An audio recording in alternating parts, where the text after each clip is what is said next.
planning on voting for Bernie. I really like how he stands for equality and helping the lower class rather than in the middle class. There's a lot of problems, I think, with how the upper class kind of controls a lot of the wealth in this country, and that's a main thing that I really stand for. I'm looking at the two on the left. It's like sort of a heart and head decision between Hillary and Bernie, because I like a lot of what Bernie says, but I don't see it as feasible as some people might. And Clinton's a much more bottom line oriented person. I sort of respect that. She doesn't really have any principles, which I kind of think is a good thing, because someone who doesn't have principles is not going to cling to anything past the point of it being reasonable. She's just very bottom line oriented.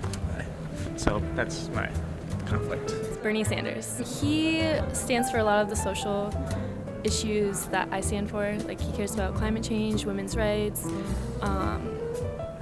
gay rights, and those are the issues that I want to vote towards. It's the first time being out of my mom's house, honestly, and so not having her influence on me to kind of carry me over as to who I should vote for, and I have to actually make my decision on who I think best suits me. I guess my style. I wouldn't be opposed to seeing Hillary in office. I think that'd be something that would be really cool. I'm a little wishy-washy because, I'd like to be a little more informed before I kind of solidify that decision.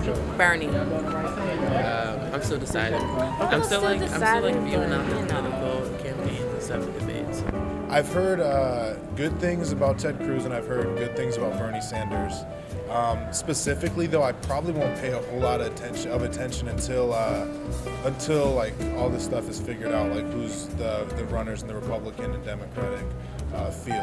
Yeah, and so I can't even tell you why, to be honest. I've heard good things, but that's about it.